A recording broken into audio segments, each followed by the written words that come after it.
At 6 o'clock, we'll call the meeting to order. This is a joint meeting between the Judiciary and Law Enforcement Committee and the Finance Administration Committee to go over a few grants. So at this point, Mary, if you call the Finance Committee roll, please. Here. Here. Here. Here. Here. Gig member Sasha, Here. gig member Charlotte. Here. Can you call Brianna to roll for Judiciary and Law, please? Chair Belsky, excused, Franco, Here. Gray. Garcia, Here. Brookhouse, Here. Carroll, Morrissey. Here. Let the record show Supervisor Nudo is excused.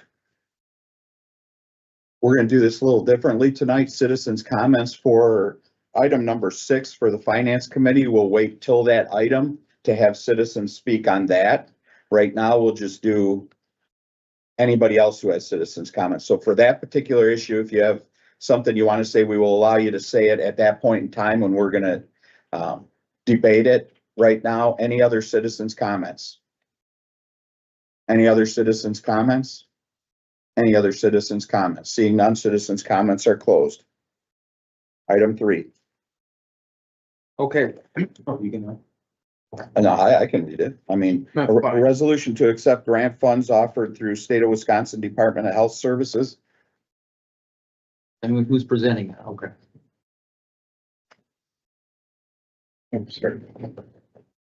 Evening. Evening. Four grants tonight.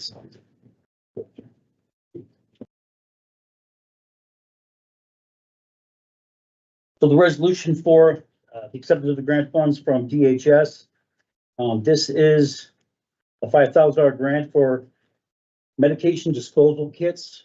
Human Services uses those. They distribute them at all different events. I have a list of well over 20. And Ms. Foss is here this evening. If there's any further questions beyond that, but they did disseminate 250 kits this year from April till now at all those different events. And that is not, that 250 is not including the county, well, I believe county owned vending machines, because they'll distribute them. So this $5,000 should enable us to purchase 720 kits, which will be utilized through Human Services. Anybody on the Finance Committee want to make a motion? So moved by Supervisor Geertsen, second by Supervisor Gama. Finance Committee will take their vote first. All in favor? Aye. Any opposed? That passes. Okay, Judiciary and Law. Any questions? No? Okay, would someone like to make a motion? Who to approve? Okay, there's a first by Supervisor Morrissey, second Supervisor Brookhouse. Youth and Governance and Judiciary and Law are not here, so all those committee, what say you? Aye. Anyone opposed? No? Okay, resolution passes. Move on to resolution 4, a resolution to accept grant funds offered through the State of Wisconsin Department of Human Services. Thank you, sir. That grant is, the number, I believe, is $176,000. That is for MAT, it's medication assisted treatment. That's medication treatment for our opiate dependent individuals in custody. We've grown that program a little bit with, rewriting our policy, and which enables us to even be able to apply for that grant. So we're going to be able to expand our MAT services in custody. Any questions? The first part of that, I was handed a thing. Is this for any positions? What did you start your? No, this is, medication assisted treatment is the medication for the folks. So our staff, our medical folks in custody or in, excuse me, the detention setting, they prescribe Okay. medications. We're bringing in methadone as well now. We're not bringing it into the jail, but we're taking those folks that need it, that are prescribed that to clinics in the community, so they treat daily. So that's all about the medications. Okay, thank you. Every grant, I like to know if there's any personnel associated with it, just something from years ago. Finance Committee, do I have a motion? It's been moved by Supervisor Kirby, seconded by Supervisor Geertsen to approve. Any further questions or comments? Seeing none, all those in favor? Aye. Any opposed? That passes unanimously. Okay, Judiciary and Law. Any questions or comments? Do I have a motion? Up first by Supervisor Brookhouse. Do I have a second? Second by Supervisor Garcia. Any further questions? All those in favor? Aye. Are those opposed? Resolution passes. On to the next one, a resolution to approve the 2024 We Energies Foundation Grant Fire Investigation Task Force. Thank you. That grant is, it's specifically for the purchase of some fire investigation equipment. We have a fire task force and they're utilizing those funds to buy equipment that's specific to investigating fire. Finance Committee. It's been moved by Supervisor Kirby, seconded by Supervisor Gama. Any questions? Seeing none, all those in favor? Aye. Any opposed? That passes unanimously. Judiciary and Law. Any questions or comments regarding the resolution? Okay, Supervisor Morrissey first. Do I have a second? Supervisor Brookhouse, a second. All those in favor, say aye. Aye. Opposed? Resolution passes. And the last one, number 6, a resolution to approve the FY 2024 Law Enforcement Justice Assistance Grant JAG Award. Thank you. The JAG grant is a 60-40 split with KPD, and these funds are earmarked specifically to be used for the purchase of red dots. That's an optical system that goes on our pistols. We have some in the department right now, I carry one. It's an absolute game changer. It helps accuracy immensely, and it's starting to be trained in the academy, and the whole state standard will go into that in the future. So we're going to do a split with the city on this, and I believe we get 40%. What level will this put us up to as far as having them? Will the whole department have Not them yet. now? Not yet. What percentage of the department will have them after this grant? Do you know the number of this, Captain? It's a very small percentage. We're estimating the purchase of approximately a dozen of these items. Okay. All right, thank you. Yes, sir. Go ahead, fire. Go ahead. Judiciary and Law. And the questions, comments? This was the JAG grant, correct? Yes, sir. I was just curious. I was doing the math. It doesn't come out to 60-40. Am I missing something? Maybe. I looked at the math too, and I didn't know what the 60-40 number was, but, Because the total is 50,000, right? 548. no, it's not. What's the total? If the total is 36,000. Ah, okay. And the 14,000 is not added to, that's not a total between the two. Right, so that's our portion of the split. Okay, so the city gets 36 and we get 14?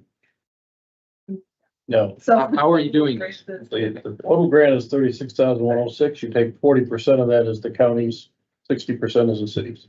Okay, So 14,442 is the county. so 24, 30, it would be 22,000 for the count, or the city then.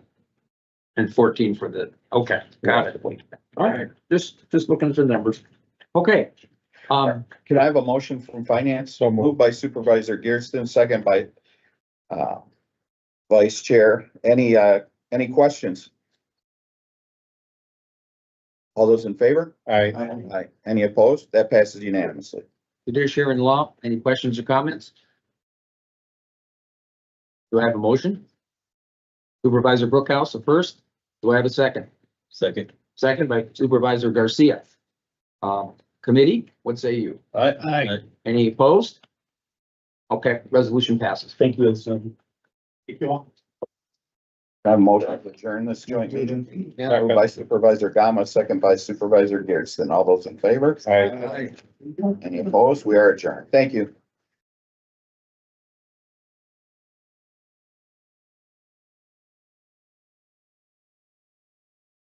Catch up on signing here. Cause I don't think I got one that. Yeah, we need. I didn't get the third one, that's what threw me a little bit too.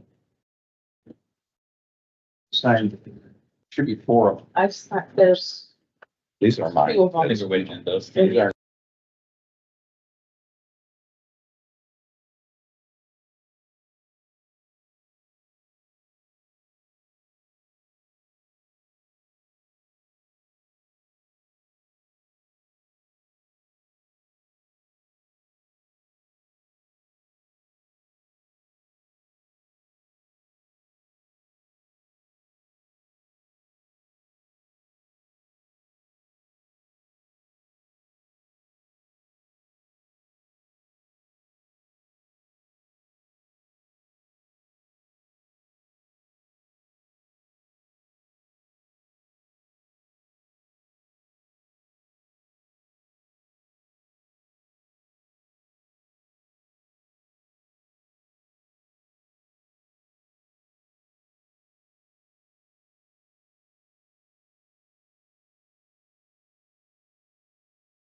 Roll call, please, Mary. Supervisor Gent, Here. Rudo, Brookhouse, Here. Gamma, Here. Peterson, Here. Kirby, Here. big member Sasha, Here. and big member Sarah. Here. Supervisor Nudo is excused. At this point,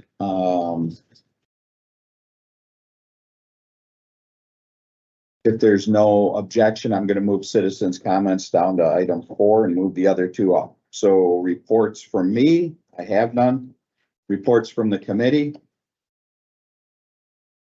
Seeing none. At this time, I will open it up to citizens' comments and those wishing to speak on item number 6 about the review. You are free to come and take a few minutes and talk to us if you would like. There's no order to go. It can be staff, it can be people, it can be anybody. Hi. Hi. You gotta go sit in the hot seat. Sure will do.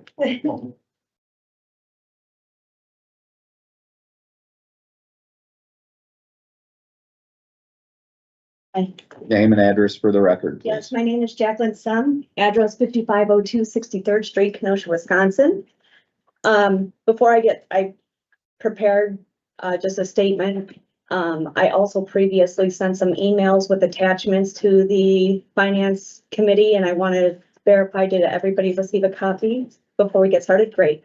Okay, so I'm just gonna, it might be a little bit redundant, but I'm just gonna go ahead and read my statement, okay? That's fine. Okay, so I respectfully request the committee favorable consideration of my purchase of the parcel number 01-122-02-229-003, as it was the highest bid. All requirements on my end have been fulfilled, and I believe it aligns with the committee's criteria for selecting the bid most advantageous to the county.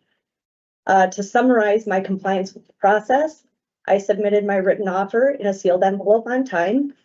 I received a call from Kenosha County accepting the bid and indicating it was the highest offer. And I was given requirements to satisfy my portion, which was making the payment along with a $30 check by 11 a.m. on November 13th to Kenosha County. I presented 2 cashier's checks, one for the bid amount and one for the $30 register of deeds payment. Sorry, I'm a little emotional. I've lived in this house since 2007. And that parcel I've been taking care of since 2007. A little bit of history about that parcel. It was owned by the family who lived there before me for over 50 years. I've been maintaining that parcel since 2007. Regarding the taxes, I have spoken with an attorney to verify that the parcel will be combined with my current property, which is managed with an escrow. It's an established escrow account to avoid any future incidences or tax issues. As far as use of the land, I raised my family in that house and on that land since 2007. My daughter's with me now. She's now 24. Obviously she was much younger then. My other daughter's 16. She's 16. She didn't want to be here tonight. So, but you know, our family still enjoys that property. I've supplied you with several letters from my neighbors who confirm that I have lived in that area, maintained the parcel, and have pleasant relationships with all of them. And so I think the real issue here is, you know, I made the bid, was the highest bid. It was an accepted bid. I made the effort to I took financial steps. I incurred fees in order to acquire this property and to ensure that it stays also with this house. 2 houses down from me is the daughter of the family who owns this house, and the other bidder lives in the house that was the son. So essentially this property was all farmland and it got parceled out to the family. So I feel like I have a duty to ensure that that parcel stays with that original home. And I would like to see that happen, and I know the family would like to see that happen. As far as the property use goes, It's landlocked. It does need some upkeep. What I personally would like to do is to remove some of the fallen trees, add some new trees, shrubbery, make it a little bit nicer. And so I'm just hoping that, I made the offer in good faith. I performed all of the necessary requirements. I was advised the bid was the highest bid. I was advised that it was accepted. I paid money. And after all of that, I'm hoping that the committee will see that I'm committed to this parcel. I've lived in this house for a long time and I want to maintain it. And continue to grow my family in it and perhaps my daughter's family and their kids. So that's basically my statement on the matter. Okay, thank you very much. Anybody else wishing to speak? Yes, I would. Hello. Good afternoon. I would first like to introduce myself and my family. My name is Jennifer Hernandez, and this is my husband, Louis Hernandez Gonzalez, and our children, Louis Jr. and Giannis. What is your address for the record? I'm sorry, No problem. 5512 63rd Street, Okay. Kenosha, Wisconsin. Thank you. We are a hardworking family and do our best to enrich our community every chance we have, teaching our children to be assets to society. We teach them to have integrity, to do what's right, no matter who is looking or not looking, and we teach them that by our actions. We share this because we believe that tonight is about having integrity and upholding a standard of morality and doing what's right. We want to thank you for giving us the opportunity to address the Finance Committee regarding the tax deeded property, parcel number ending in 003. We would also like to express deep gratitude to all of the county officials that have helped us for the past 2 years. Your kindness, patience, and readiness to help has not gone unnoticed. Thank you so much. We are here tonight because 2 years ago, my husband and I contacted the county regarding our interest in purchasing the land that is in question tonight. It all started 2 years ago, and since then, there have been many hurdles and a lot of work put in for us to be here today. Within the past year, through our persistence, the land was finally put up for auction in August for $18,000. No one bid, including us. We were surprised by the amount and were not prepared to pay that much that quickly. Once the bid closed and after numerous phone calls, we finally found a great deal of help with our county board supervisor, who contacted Reggie, the county clerk, on our behalf.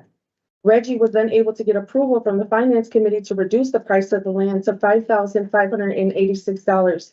I sat right there just a few weeks ago as I awaited your response. Leaving that night, I felt so hopeful that all the work I had put in for the past 2 years was not going to be in vain. The following week, the land was put up for auction once again, and the bid was this past Friday. Unfortunately, our bid was $585 less than the other bid.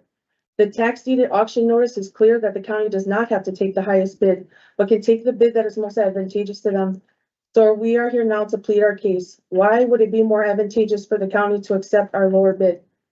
To begin, my husband and I, through very hard work, own 3 homes. We have never been late paying our taxes. We pay what we owe, when we owe it, and always have. We are providing, although it may not be necessary, our credit scores and the current tax status of our properties. These both are clear indications that we are faithful to settle any debt we incur.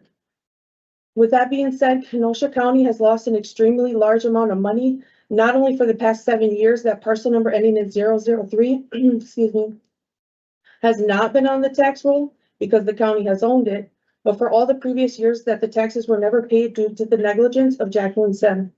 Jacqueline is the previous owner who lost the land through tax deed, as well as the individual that bid more than us.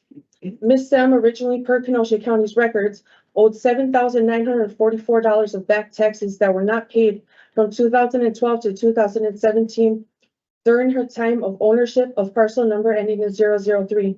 The county is now only asking for $5,586, a difference of $2,358, benefiting Ms. Sem when she is the one that originally defaulted and has cost the county, again, a very large amount of money.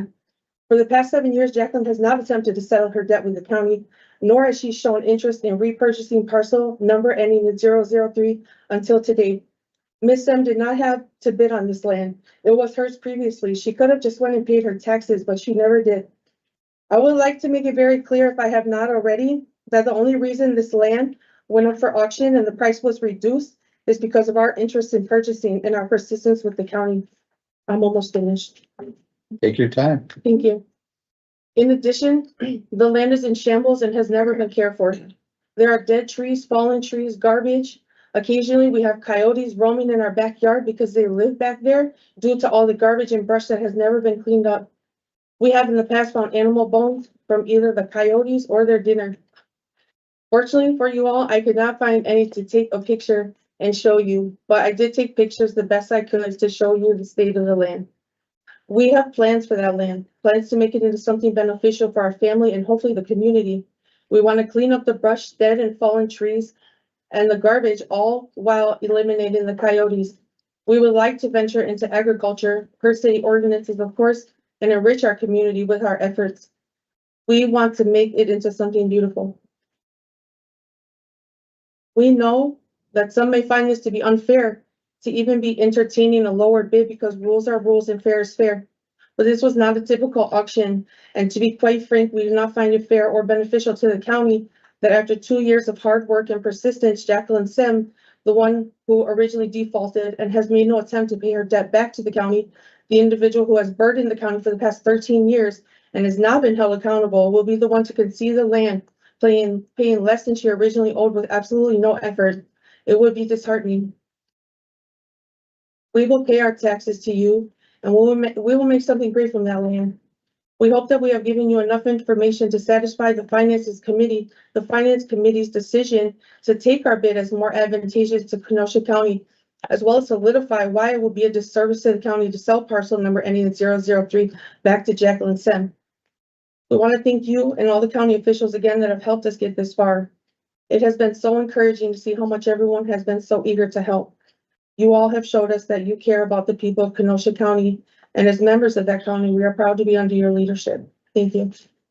And then you guys can have this. I didn't know if I needed to submit it prior, but this is our credit scores, the information regarding all 3 of our properties and the tax status, and then pictures of the land in the state that it's in. Okay, should I just? You can pass the pictures around, but we're gonna take your word for the other stuff. We don't need to Okay. see your personal information. Sure. May I read? Added some additional, We may. okay. Okay. During citizens' comments, it's not a backup. Should I, Are you done? I'm done. Okay, then. Okay, thank you. Okay, so I'm just gonna give a little background to the committee of why we're even sitting here tonight. So I did get a call from Ms. Hernandez over there on Friday at work. I actually got a couple calls, and she brought this to my attention. She said that the clerk's office had said this was a possibility to do. I, at that point, said, well, I'm not gonna make any commitments to anything until I talk to Corporation Counsel and get more facts, because I never want to jump out and do anything. I realize this is highly irregular, so I wanted to do some research. So I had a conference call with Corporation Counsel Moyer and Cardabone on Monday morning. We went over some things. I got further questions. I called Reggie in her office, Reggie's office, and got more information.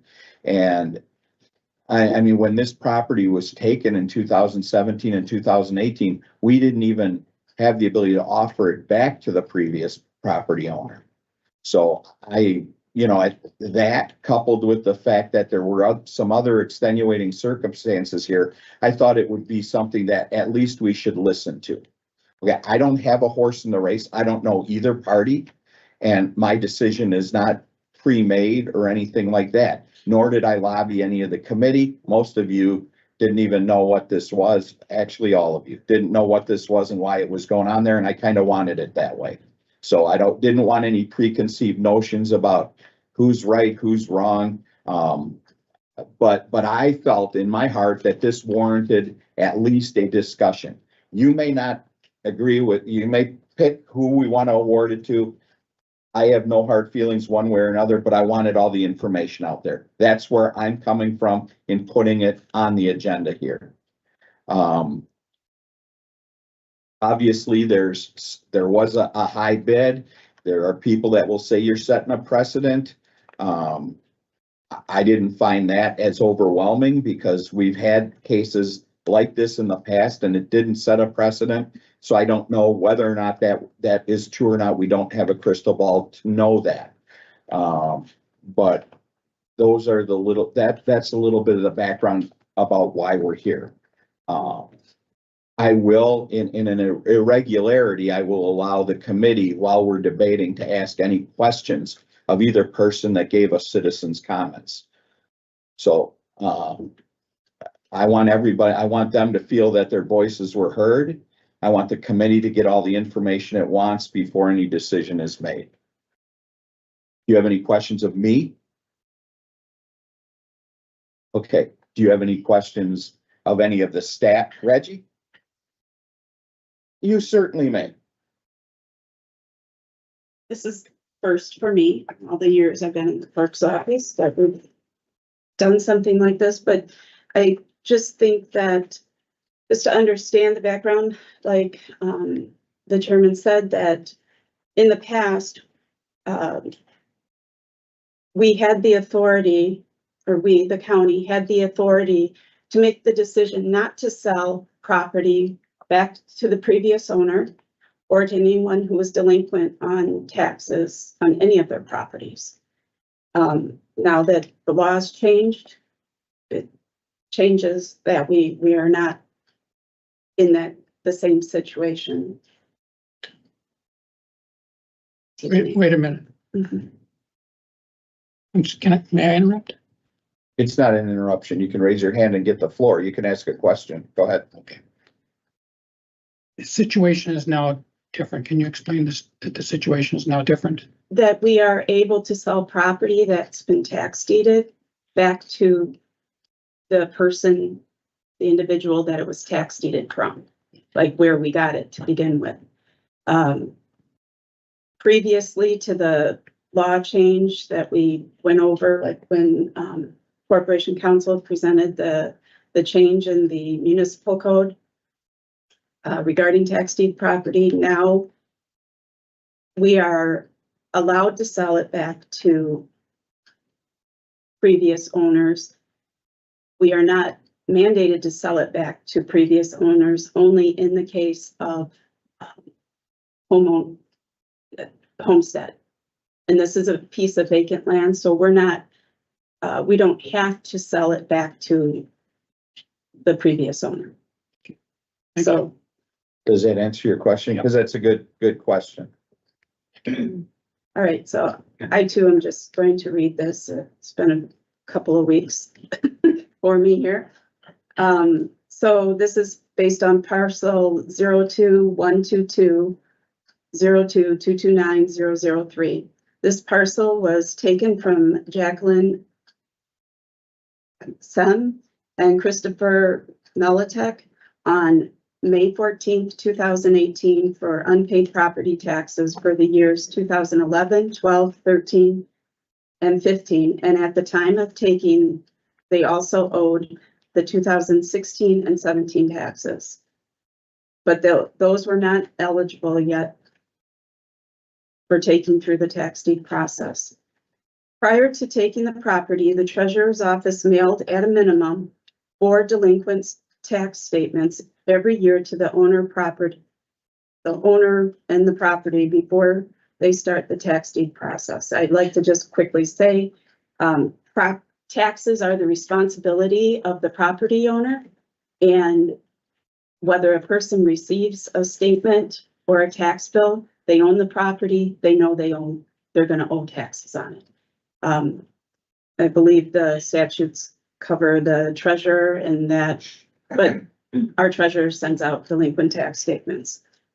At least 20 statements of unpaid and delinquent tax statements were sent to Jacqueline and Christopher prior to Kenosha County starting the legal process of taking the property for back taxes. In addition, final notices were sent to each individual on the deed and were attempted to be served 5 times. The previous owners never responded to the process servers. In 2017 and 18, the county at that time had contracted out process servers, Bob and Judy Bush. A copy of the notice was also mailed to each previous owner. This property is located behind houses with no access, with no road access to the public, so it needs to be sold to an abutting parcel. The abutting property, Jennifer Hernandez expressed interest in purchasing the abutting property owner, Jennifer Hernandez, had expressed interest in purchasing the property. However, due to changes within the Wisconsin statutes and recent U.S. Supreme Court decisions, this property had to be appraised to determine the fair market value and then put up for auction. The auction was held in August of this year, and the starting bid was $18,000. We received no bids on that property. When the property, when the property was brought back to auction, Jacqueline Sem wanted to repurchase the property, which by Kenosha County ordinance, she was not allowed, the previous ordinance, she was not allowed to do so. However, while this ordinance was changed at the county board meeting on November 6th of this year, it is only effective for single family houses and does not include vacant property. If Jacqueline was to repurchase the property, the repurchase price would need to cover all the costs accrued by the county, taxes and specials and interest and penalty, which is right now at $8,895.48. Additionally, sorry, Reggie, could you say the number again? $8,895.48. Thank you. Additionally, the repurchase process happens according to the new ordinance. It has to take place within 90 days of the property being taken. And this has been 6 years. At the first auction, neither Jennifer Hernandez or Jacqueline Sem had the funds and ability to purchase the property. Me, the county clerk, brought this property and 2 others back in front of the Finance and Administration Committee and requested the committee to reevaluate an opening bid.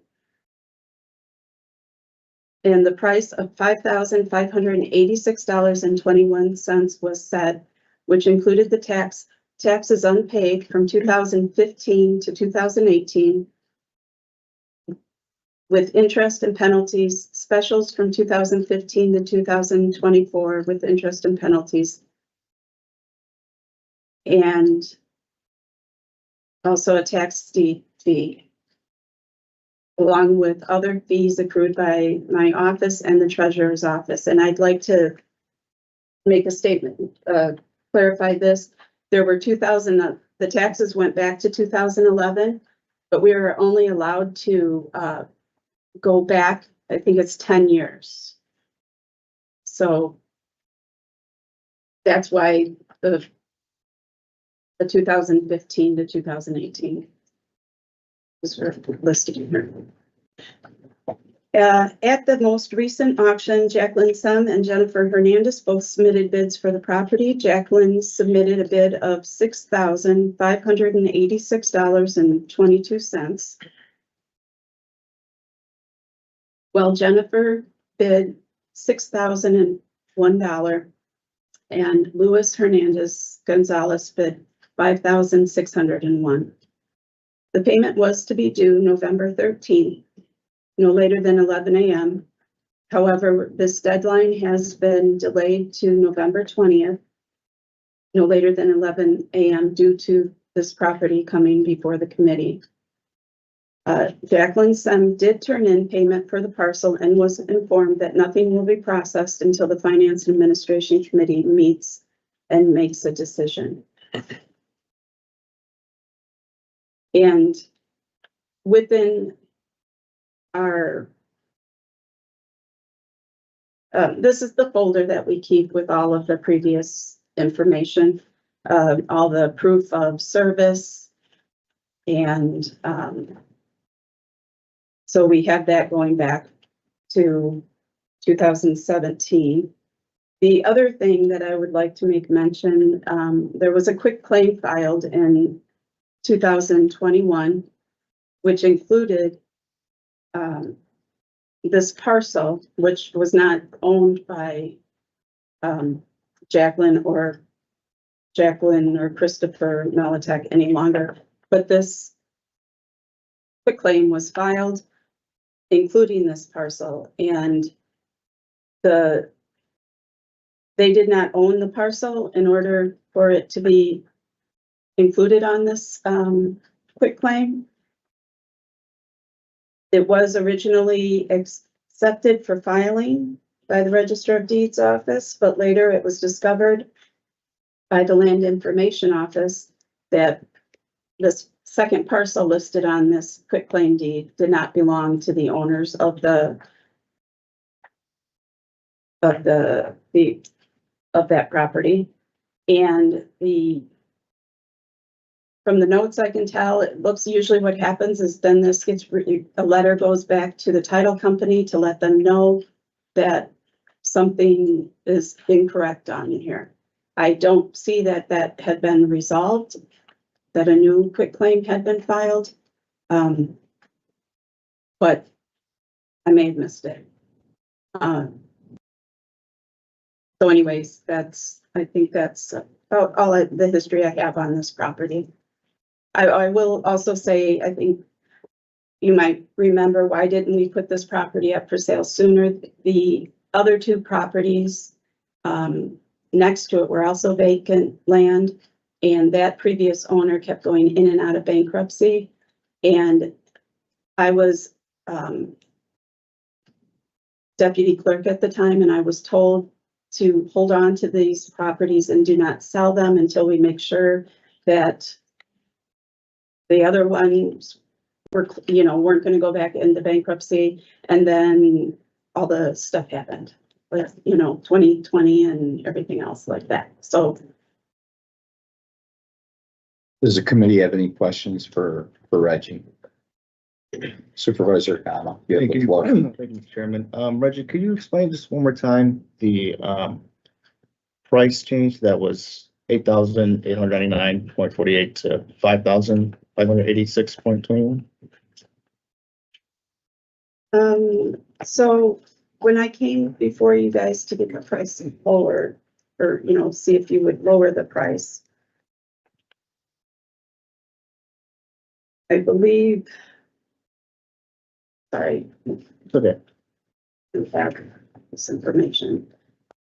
The decision was to settle on what was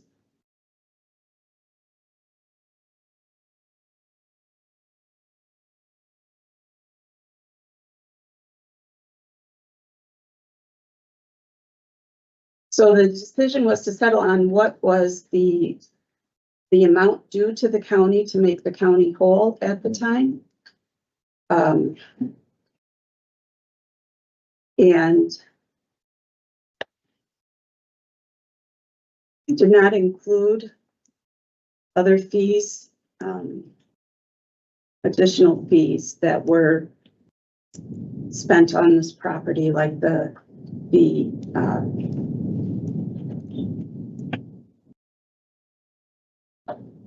sorry, guys, I do know what I'm doing here. I believe. Is it because we couldn't go after the 11, 12, 13, because those were prior to, it only goes back a certain number of years? Yeah, I think that might have. So, I mean, it could have been $8,895, but we couldn't go after the first part of that because it was over 10 years ago. I mean, I'm just throwing that out there. If that's. Yeah, that's the total amount owed on the property right now, as it sits, that's owed to the county and to the municipality, is $8,895.48. This is the statement. And we have held this property for 6 years. So that is money lost for the county. Any other, you still have the floor. Do you have any further Oh, no questions? further questions. Thank you. Any other questions? Supervisor Kirsten? Thank you, Mr. Chairman. So Reggie, this 8,895.48, that includes all, and we haven't done any maintenance on that? No, usually when we take a landlocked parcel, we don't have access to it. Okay, so no maintenance. Does that include all of our service, all of the notices we mailed, all of the Prior. appraisal costs that we've done? Prior to, everything else now, the time spent on this parcel. The recent time spent on this parcel is not included, but otherwise, yes, But, so you're talking about staff time, but, so. which is allowable by Yeah. law. So we don't have the current, like, recent staff time in this $8,000 number. Correct. Okay, but other than that, that all interest and penalties are in there, Yes, and it goes back to 2011. 2011, So this number goes all the way back to the 20. 8895. All right, so that's the whole shebang. Okay, thank you, Mr. Chairman. Sure. Supervisor Kirby? Can you clarify, so the $8,895.48, is that the amount that the original owner would need to pay in order to repurchase the property because it's land and not? This is what. It's actually. I'm sorry. This is, like a repurchase worksheet, Okay. which includes some of the additional fees that, are required, $9,433.02. And this does include the additional staff time. So.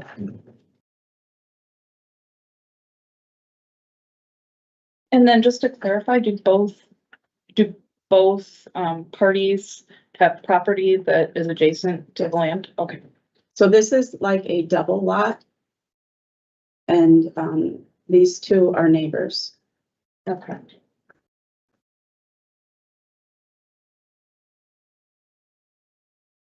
Any other questions?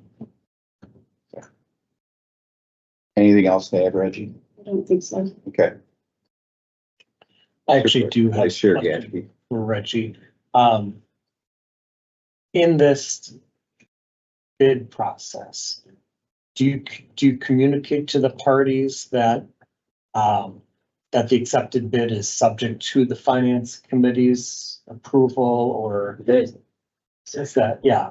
There is a notice that is sent that says that, the county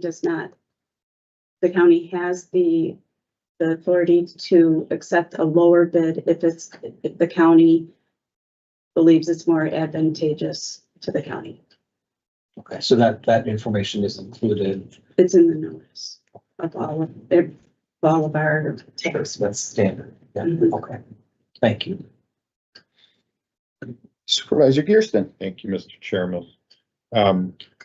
I heard the clerk advise us that it would be lawful for us to award to either bid. We could award to the lower bid if we consider it advantageous. But through the chair to court counsel, could you respond to that? Would it be lawful? Would that be lawful for us to award to either bid? Yes, it would be lawful to award to either bid. Okay, very good. Thank you. That answers my question. I yield. John, you can, John, do you have anything you want to add? Well, I just wanna, I mean, you've done some research too. You could certainly come up and add anything you want. I would And just so you know, everybody knows, I mean, after we get done talking to staff, we can ask the individuals, like I said, this is not a normal situation. If we want to ask the individuals any questions, so they can respond to our, we're going to keep everything professional and well done, but we're going to get a chance to answer, because to me, this is a very important thing. It might not be very important in our lives, but it is a very important thing in their lives, which is why I wanted it on this agenda. So I really want us to think about what we're doing here and make sure all your questions are answered. We're going to do our due diligence tonight. Okay. So thank you. Go ahead. I just wanted to say, I wasn't privy to the computation on that, the two different numbers. I know the committee settled on the 5,500 or something like that amount. So that's what the committee settled on, as a floor, if you will. I would just say a couple things. I know that there's an 11-year statute of limitations on a tax certificate. Whether that plays into that differential or not, I don't know. Okay. I think it would exclude the 11s, 12s, 13s, possibly the 14s. But there's that statute of limitations. So that means after a period of time, if we let this thing go too long on not taking tax deed, we lose the right to recover those monies after the 11 years. That's the statute of limitations on that. So that's one thing. It's really, frankly, a little bit of apples and oranges to talk about the repurchase right, which is kind of a different thing. You may recall, we just passed an ordinance a couple days ago on the 6th. The repurchase right applies to single-family owner-occupied homes, number one. This is a vacant piece of land. This committee could expand that to include a vacant lot or a multifamily development or what have you. In other words, it could go outside the parameters that the statute says, and the statute says the committee or the county can expand that if they choose. It's optional. So, that's always an option, but it's really not, that's not what we're here for, because what's happened here is we haven't really offered repurchase. We put it up for bid. There was a floor of what the bid could be, and the prior owner, as well as anyone else, any other, well, in this case, contiguous landowner, can bid on that parcel, and they did. So, it's really in the committee's purview per the ordinance, which, by the way, codified the statute, because the statute says that we can accept whatever bid is most advantageous to the county. But this is only on the second go round. The first go round, you have to accept no less than the appraised value. We got past that already, so we're not at that point. So I just want to close by saying it's really up to the committee in its discretion to look at all the facts and make the decision on what they want to do, because either way, it's lawful to award it to the prior owner who had the highest monetary bid, or to the other interested party who appealed to the committee tonight. Thank you. Good. Before you leave, any questions of Corporation Counsel while he's at the table by the committee? Vice Chair Gashke, you have the floor. Along the lines, the question asked Reggie, as far as if it's communicated to any interested parties that the decision is ultimately subject to, the committee. Are you aware of that statement or process? And is that, do you feel that sufficiently communicates to any interested parties that that's a possibility? This is the notice we're talking about, right? I did look at it. I saw that in there, and I'm trying to remember where I saw that in here. Oh, yeah, here it is toward the top, number 1, right? Here's what it says. The determination of which bid is most advantageous to the county must be made in good faith without fraud. The county reserves the right to reject all bids may withdraw an auction listing. The county is not required, this is in italics, the county is not required to accept the highest bid, but has the discretion to accept the bid most advantageous to the county above the value established by the Kenosha County Finance Committee. So it is in this notice that goes to all bidders. Is that enough? I mean, it's stated. I didn't even realize that. I didn't really look at this before tonight, but I know that at least gives notice that the committee has some authority to decide what the most advantageous bid is, and it may not be the highest bid. So that is written in there, and that's accurate as to 75.69 in the statute as codified in our new ordinance. Thank you. Thank you. Any other questions for Mr. Moyer? Okay, seeing none, is there any other staff that has anything to say on this? Is there any questions of staff? Okay, I'm gonna start by asking you. Yes. You did receive all these notices, correct? Not all of the notices. Okay. So I would like to kind of address the committee on that, all right? And kind of explain what happened here and how this happened. Because I feel like it was glossed over so that it would make kind of me appear in a bad light or a light that wasn't very good. Well, I'm asking you to Sure, expand on it, so absolutely, you can Thank do you, and that. I So, appreciate okay. that. So essentially what happened was when we purchased the home, we were advised that by county ordinance, they would be combined on one parcel. It was our first home. And we had an escrow account, which I still have an escrow account to this day. The taxes were being paid through that escrow account for a number of years. Eventually at some point, we refinanced the home. Something got messed up and the taxes were continued to pay on the main property, but not the other parcel. I didn't realize that the taxes weren't being paid. I did not. I know that Reggie stated that there were attempts by a processor. I'm a litigation paralegal. I did not.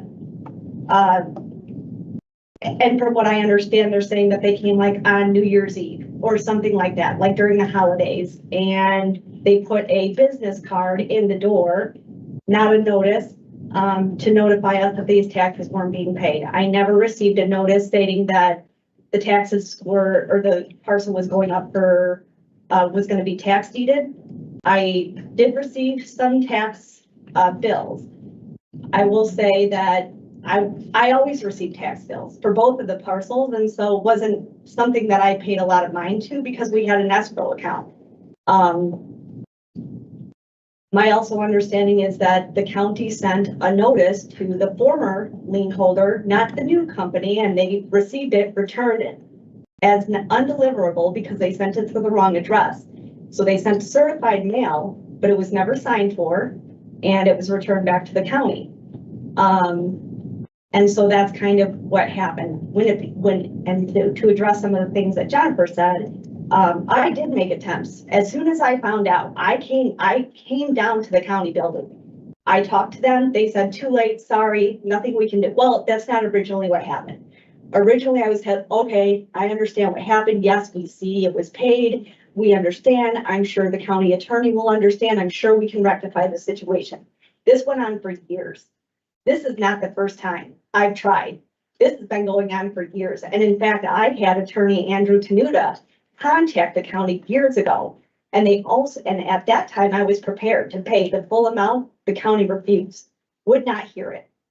So this is not that to state that I've made no attempts. And Reggie, I think their office is well aware that I've been calling for years trying to rectify this. This is not, so to state that I never made any attempts to correct this, I made every attempt and I was rebuffed. I called Terry Rose. I called several attorneys in this county. I reached out to an attorney in Milwaukee and they're the ones who told me, you know what? You're having a problem because there is no building on this land.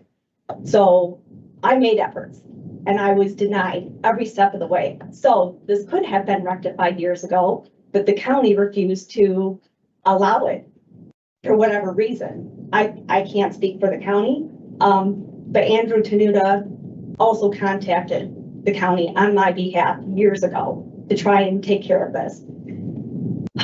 So this, I just want to make that known. I attempted, and at that time, to Reggie's point, it was higher, no doubt about it. And I was ready and willing to pay those taxes to take care of this, because I just wasn't aware. Also, I found out they put it in the newspaper, and to be quite frank, I don't know who's in charge of that, but newspaper notices, a lot of people aren't reading the newspaper anymore. So I'm like a 30-year-old person. Am I getting in the newspaper to look for something that I don't even know is wrong? First of all, I'd have to know something's wrong to look into the newspaper to see that it's going up on a tax deed. How would you know to look? So, I mean, where I work in Illinois, we have to do service by posting, which I think is more fair, especially when you're gonna take someone's land. So they're knowing exactly what's going on. I was not afforded that opportunity. And I tried. I absolutely tried. And I was willing to pay the amount at that time, because at that time, I think it was still in the thousands. I want to say it was closer to 8,000, I think, when Andrew reached out to the county originally. And I think Reggie would probably, I mean, her office knows I've been calling and trying for years and years and years. So then when this opportunity presented itself, of course, finally, you know, it's the end of the tunnel. We're going to take care of this, right? I'm a responsible person. I'm a home, you know, wasn't my intention for this to happen. When I became aware of it, I tried to rectify it immediately, you know. So I don't appreciate saying I never tried. Also, I noticed that Jennifer was circulating pictures of the mess. This is her husband and her father-in-law making the mess. So they took fence panels and tossed them in the back once they moved in, and they're still there. So the mess that's back there is Lewis, who's sitting right there. So feel free. And this is my email to Andrew Canuta from 2022, discussing this matter with Jennifer. So she's been aggressive, quite frankly, since she moved in. I was forced to get a second land survey. She called the cops on me about 2 weeks after moving in. And I mean, I don't want to get into, yeah, we're not gonna get into that. I wasn't going to, but since she, Well, we're not gonna go back and forth. and that's fine. I appreciate that. I won't let her either, so we're not gonna go back and forth. My whole point is, yes, I did try. And that was my question Yeah. to you, because one of the reasons that I put this on the agenda was, I mean, you were notified. I was told by them you were notified, well, 4 times per year. That's, geez, 24 times or more, you know, that you were notified. And that's why I'm like, well, how could this be? Not in the, well, oh. I understand what you're saying. I received tax notice, I received tax. I'm not pointing the Yeah, finger. I'm just saying, if you were in my shoes. Yeah. And that's what you heard, you were notified 24 times, I mean, you know, or more. That's why, and I'm like, well, why would I want to give it back to somebody who didn't? And I understand what you just said, and I can appreciate that. So it sheds different light on what I'm thinking. So you're saying you didn't get the notifications. Your house never missed any taxes? No, correct, Okay. correct. All right. Okay, so did you have anything else you wanted to? No, no, sorry. All right.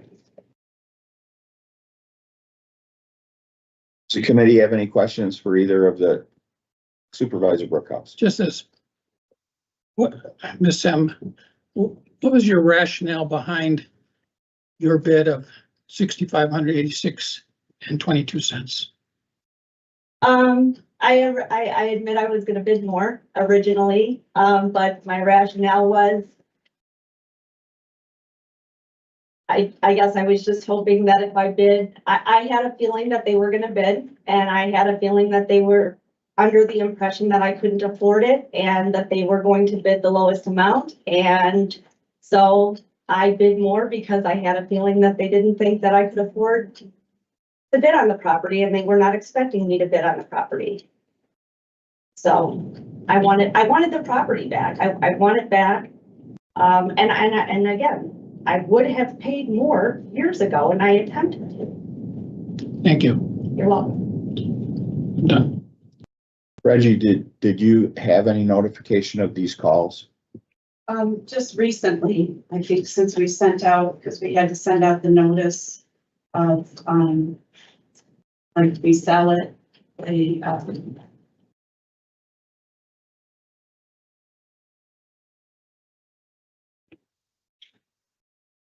I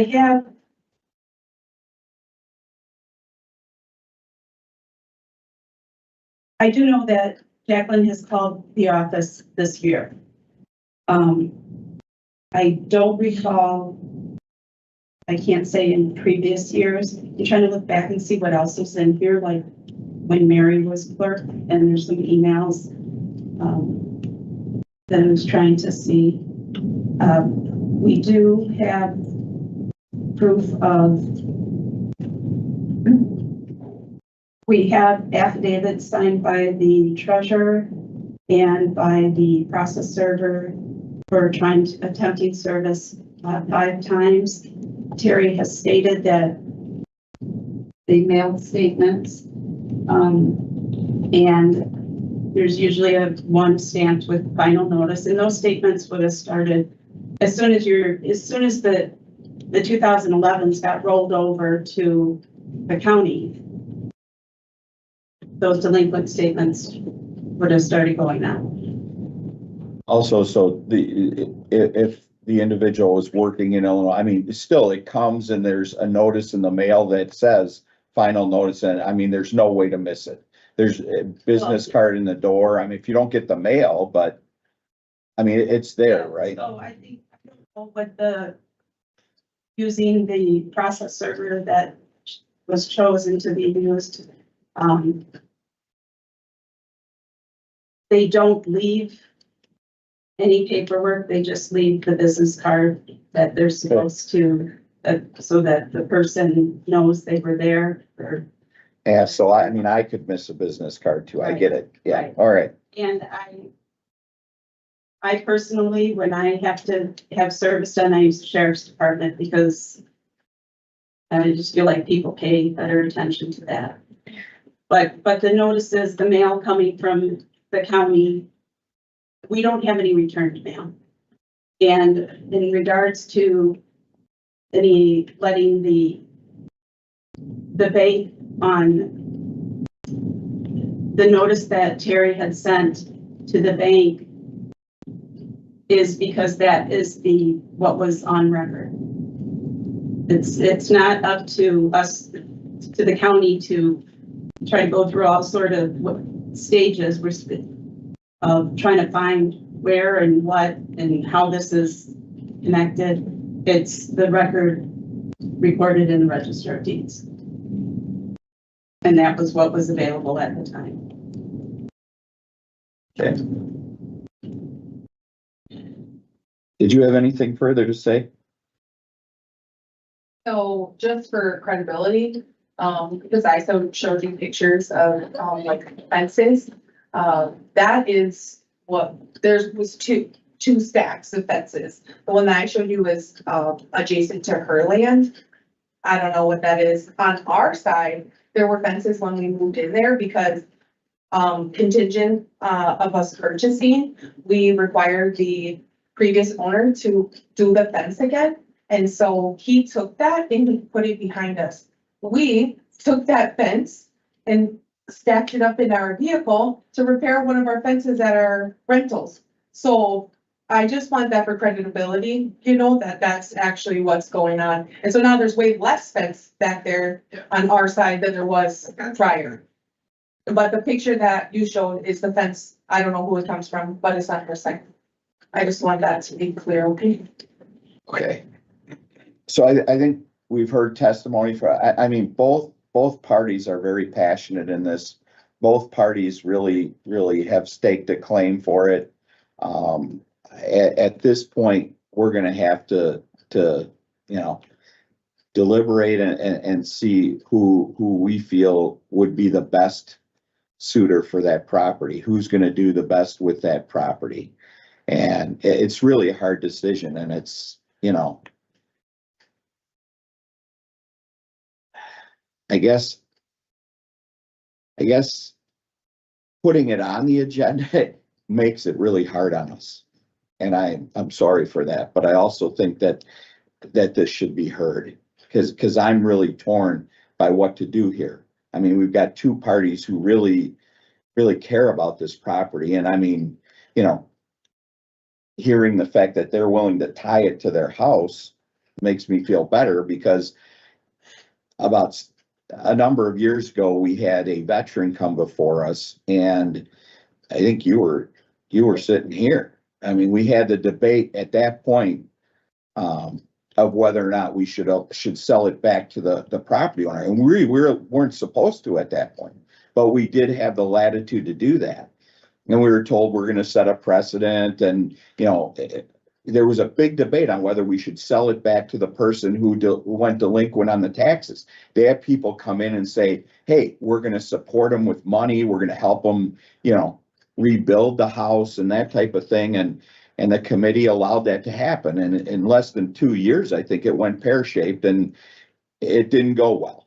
So I'm not saying that would happen in this case, but that's why I asked the questions that I wanted answered. And I think she's willing to tie it to the house. So I don't know that that'll happen, but I thank both of you for your testimony and for your heartfelt desire. And at this point, all we can do is deliberate and do what we feel is right.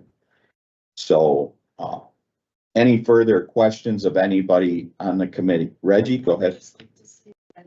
Jacqueline is correct. If she would have come and spoke that to any of us at the county in years past, that you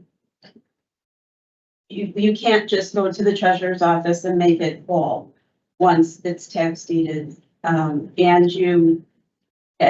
at that point, we did not sell back to previous. So I just want to make that clear. I'm not trying to make her sound bad. I'm just saying that was the process of how we did it. So she came and contacted, it's kind of like, yeah, we don't sell it back to the previous owners. So there really wasn't anything she could do at that time. So I just want to make that. Right. That's not making her look bad. That's just stating a fact. At that point, we could not sell it back to her at that point. And I think it wasn't until 2020 when we passed the ordinance that would allow, or the regulation that would allow us to sell back to an owner. So, I mean, she could have come for all those years and we wouldn't have sold it back to her for the 2 or 3 years. Where that was connected with. But I was going to say, it was That was connected with the homestead. Right. So, I mean, you're right. Before 2020, after it was taken, she couldn't have even put a bid in or made it whole because we wouldn't have sold it back to her. So she may be right. She may have come and got the cold shoulder because we couldn't do it. So. Supervisor Gott. I'm not a homeowner, but so I want some clarification on something. I heard the phrase tying this property to the house. What does that mean? Well, you can, through a deed, you go ahead. I mean, I could explain this, but go ahead. So Jacqueline owns the parcel ending in 009, I believe. And so what would happen through the transfer of if she were to be awarded, either one could do this. Okay, it's not just her. The other party could do this as well. The property through the transfer, if we check with the city and the city has their rules. Right. But ideally, put it together and a new parcel number would be assigned and it would be considered one whole parcel. Okay. So that way it couldn't, sometimes we have a few of these cases right now.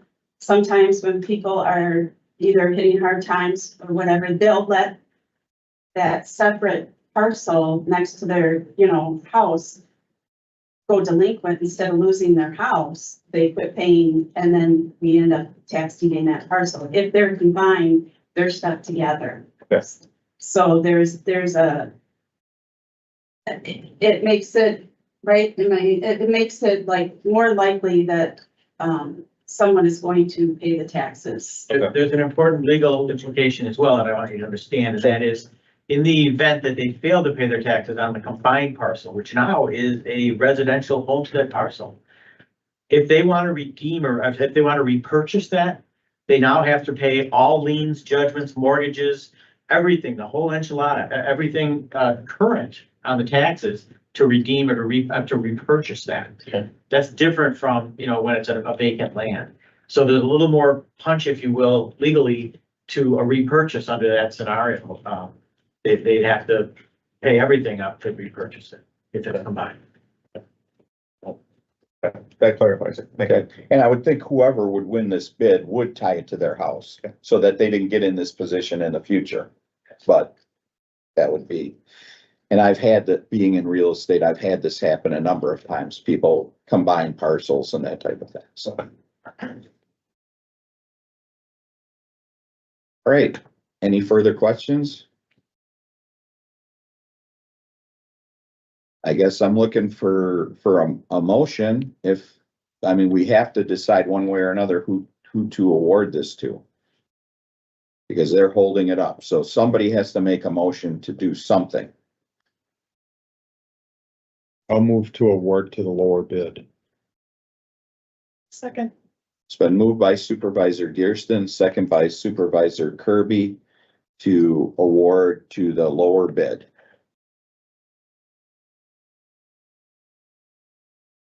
All right, we're gonna take a roll call on this. Any further questions before we do?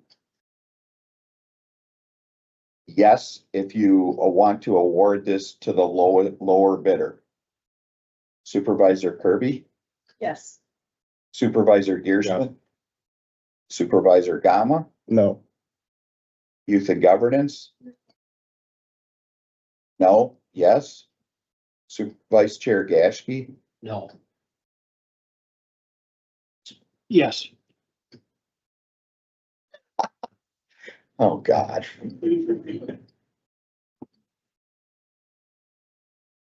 So what do we got? 3 yeses and 2 nos. 3 yeses and 2 nos.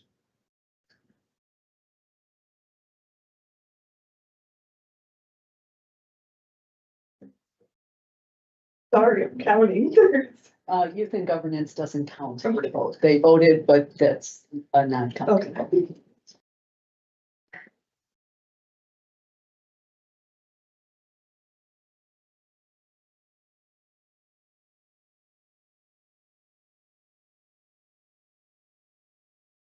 I vote yes.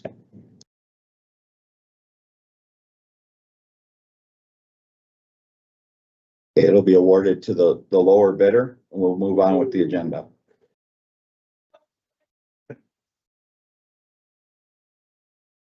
Number 7.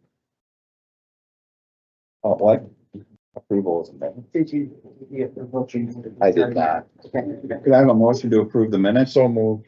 It's been moved by Supervisor Gearston, second by Supervisor Gama to approve the minutes, October 10, 21, 22, 23, 24 of 2024.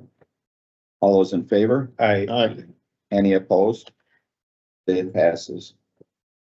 Number 7. Public Works Resolution to request for approval of the plat and relocation order for CTHW and authorization to acquire right of way. So this is just for the County Trunk Highway W project from Illinois state line up to County Trunk C. Obviously, it's a project that the Highway Department is looking to perform. In order to do the work, we do have to acquire some right of way as well as temporary limited easements and permanent limited easements. So fee or right of way is actually becomes county's property, becomes part of the right of way. Permanent limited easements, usually for like storm sewer type thing, we'll have county facilities kind of on private property, but we'll have easements that we can access that. And then temporary limited easements really are only so we can do work, typically grading and that kind of stuff outside the right of way on private property. And then that essentially property goes back to the homeowner after we restore it. So it's a temporary limited easement only during the construction process. So we're just asking for your approval of the plat and then obviously the ability to purchase that property for the project. And there was in the 2025 CIP budget, there was $1 million budgeted and then approved. for the purchase of right of way associated with this project. So it was budgeted to purchase this right of way. Any questions? Supervisor Gearston? Through the chair to Mary, I'm remembering seeing administrative proposal form on this. Is my memory right? Was this signed off on by administration? Good. Thank you. I would move approval. Been moved by Supervisor Gearston, second by Supervisor Gama. Any further questions? Seeing none, all those in favor? Aye. Any opposed? That passes unanimously. 8, Public Works Resolution to approve purchase of property for CTHWG Dutch Gap Canal Bridge replacement. So this is a little bit different. So we have a project that we're planning to replace the bridge on County Trunk Highway W. In order for the project to move forward, we had to acquire property from an adjacent property owner. We had to acquire about 0.4 acres of property. All we can do when we go through the initial real estate acquisition process is acquire the property we actually need for the project. We can't acquire just like the entire parcel because we want to, right? We only can get what we need. During negotiations with this property owner, he would like to essentially donate the rest of the property to the county. It's kind of a weird parcel. It's like a 0.4 acre parcel that really isn't even adjacent to his property. It's right on the state line. So he's looking to essentially donate. It's a sale of $1, right? Of the property of 4.8 acres. Bless you. So of another half acre that would give the entire parcel to the county versus having this weird little sliver of property.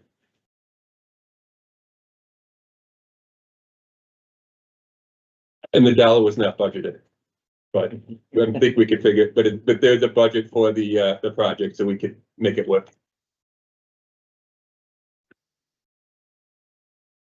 We didn't budget for the dollar? Forgot. Here, outline. Any question? That's on the owl. Any question? Supervisor Gearston? You move approval, seconded by Supervisor Kirby. There wasn't a fiscal note on either of these?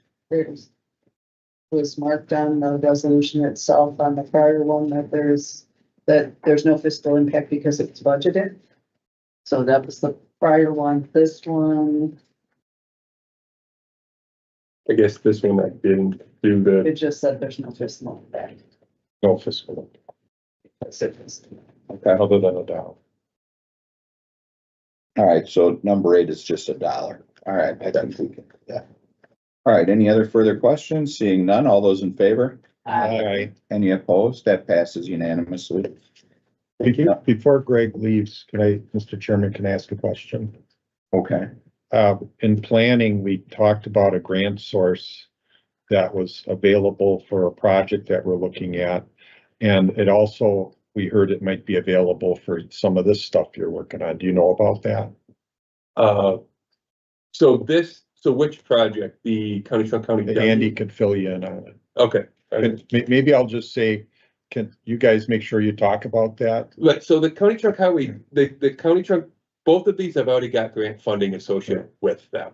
The County Trunk WG, the bridge gap, has got what's called local bridge funding to it. Yeah. So that's a state program that pays, I think it's 80-20. So the state pays 80%, we pay, the county will pay 20%. So that's got grant funding with it. The County Trunk Highway W project has what's called STP urban grant funding to it. Yeah, I remember that. So that's got grant funding as well. Typically, it gets tricky when you start stacking grants on stuff like that, when you go through the DOT with that. Some programs, you can stack grants on top of each other. Right. What I would say in these projects, stacking grants on top of each other is more difficult. But what I'll just say is talk to Andy about it. Okay. But not ideal. Thank you. Thank you. Number 9, PDEC Professional Services Agreement between KC and the Village of Summers. Hello, so we have before you tonight our seventh renewal contract for our planning services to the village of Summers. Started in 2015 when they became a village. They asked for the county to provide planning and zoning services for them, which we have done. This did go before, there is an increase. The previous contract was 92,000. This one is going up to 103,000. On the back, there is a budget modification because we didn't know this when we were putting the budget together, that there was the additional 11,000 that we were going to ask in this contract. It did go before the village board of Summers and it did pass unanimously. And for 2 years, 2025 and 2026. What were in the past? What were has this stayed the same for X amount of time and now all of a sudden it's going? No, it hasn't. So we've been trying to do a rolling average on this. So the original contract started out, I think it was, I have it here, 80,000, and then it went up to 88,000, and then 92,000, and now we're looking to go to 103,000. And it's for various different reasons. Like one, you have personnel costs that have gone up, plus just development in the village has gone up. So our time, we've been spending more time in meetings, development meetings, more time at county board. That's what I wanted to get at, is what are we tying this to and what was the history of it? So, right. Thank you. Supervisor Gearston. Mr. Chairman, I would move approval. It's been moved by Supervisor Gearston, second by Supervisor Brookhouse. Any further questions or comments? Seeing none, all those in favor? Aye. Any opposed? That passes unanimously. Thank you. Thank you. And finance resolution to repurpose our ARPA funds. Eddie? With closeout this year, as you all know, the rules for ARPA are that they need to be expended by 12/31/24 or obligated and expended by 12/31/26. There are two components that we did put in the 25 budget. Those are obligated. We're using contracts. However, there were some remaining funds in 24 related to projects that we thought would be completed and we are now finding will not be completed in time. So we are proposing moving that to projects that have been completed, bringing up bonded funds or levy funds to be used towards the other projects. So nothing is gonna not be done. It is just a matter of how the money is allocated. Any questions? I have one. So we're not gonna we're not gonna have any trouble with what we're moving. Like we're taking bonded money and moving it to other projects. That's not gonna be a problem. That's not a problem. Okay, because we're moving it into the same, Correct. okay, One of the projects has to do with the broadband core, IT. okay, So it's going from one sub-project to another. okay. That's what I was worried about. Okay, all right, okay. Authority to move monies Right. within. right. The other was going to go for a tower project. The tower project will not be done until 25. Then we thought maybe the radio redundancy project would be good, but I'm not 100% sure that's going to be done by the end of 24. So we are putting it towards transportation infrastructure improvements. And then those funds can then be used towards the tower as was originally planned. And the other one has to do with the sheriff's boat. They thought the upfitting was going to drive it over the budgeted amount. It turns out it did not. So in that case, we are not moving budgeted bonded funds. The bonded funds paid for the project. We're moving it to operations to offset costs in the jail. Is it the sheriff's boat or the sheriff's department? Sheriff's Department. Okay, good. Sorry. I just want to make sure. I don't want to be funding the sheriff's boat. Personal building. All right, thank you. Supervisor Gear. Thank you, Mr. Chairman. So through the chair to Patty, it seems as though we will have used all of our ARPA money by doing this and we haven't had to leave any on the table. Correct. We've been able to exhaust the whole darn thing. That is correct. Thank you. I yield and I make a motion to approve the resolution. It's been moved by Supervisor Gearston, seconded by Vice Chair Gashke to approve the repurposing of the ARPA funds. All those in favor? Aye. Any opposed? That passes unanimously. Thank you. Audit of bills, did that go around? Got too many people at the table.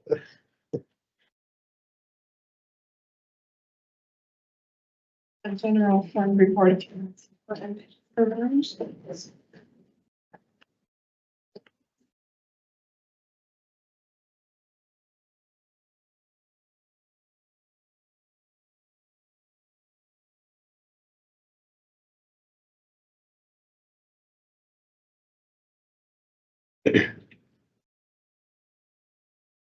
This just for our information. Matt. Oh, you're gonna go over it? General fund report this Okay. evening, and Barbie's absent. Okay.